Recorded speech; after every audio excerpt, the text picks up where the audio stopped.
Tropical update as of 11 p.m. PST, June 24th.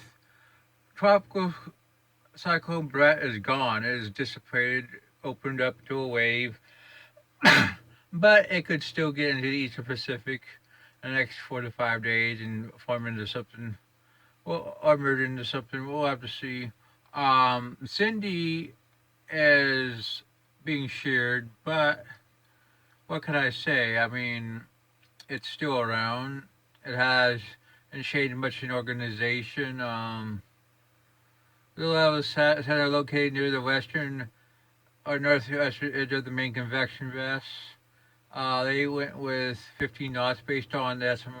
It's based on the recon, which flight earlier today. It's under 20 to 30 knots of shear. This should only get worse in the next 2 to 3 days.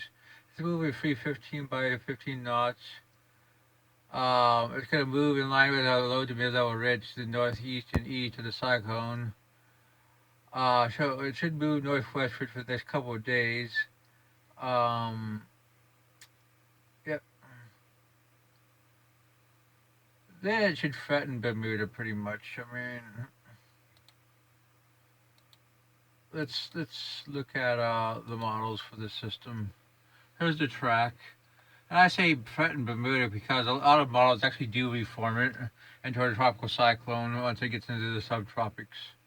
Um, so yeah, especially the GFS. I mean, a lot of neighbors show a hurricane as it passes potentially east of Bermuda. Um, Even the GEPS redevelops it.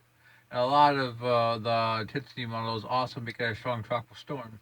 So I actually think, unlike the NHC, this thing will probably redevelop into a tropical storm around 72 to 96 hours, and potentially even even peak, maybe even as a hurricane. We'll have to see what it does. But I think chances are pretty good for this. Here's the GFS at 72. 96 it redevelops. 120 moving past eastern Bermuda. And like I was pointing out with the energy from Brett, this southern system could actually merge into a system which in the eastern Pacific, which has 50% right now, that could actually form into a tropical cyclone in its own right. And we got a system to the north and east, which we've been watching for the last 3 to 4 days, which actually had 90% chance in the next 7 days now.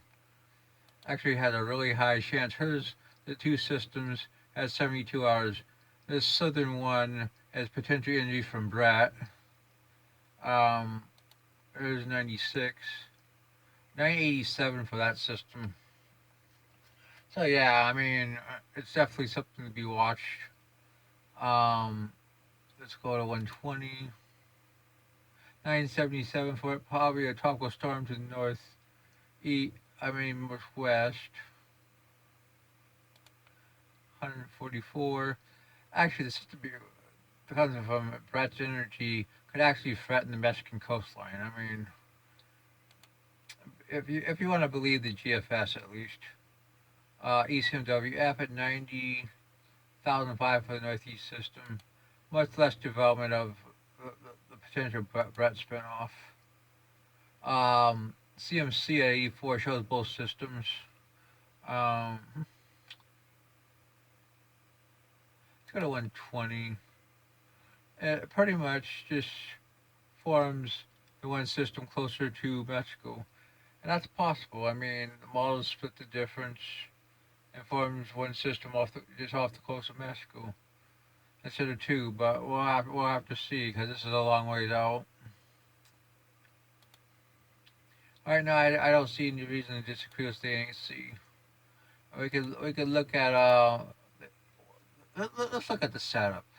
I mean, we already got a system right here. We already got energy right here that could potentially form into the first system.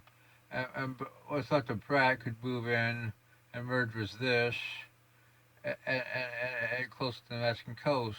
It depends on how it evolves. Right now, I see no reason to disagree with NAC's thinking. I think there's probably at least 90% chance of a tropical cyclone forming in the Pacific during the next 7 days. Um, the Atlantic, Cindy, like I said, will redevelop, potentially become a hurricane, but stay east of the Bermuda. Everything else is quiet, so that's your tropical update.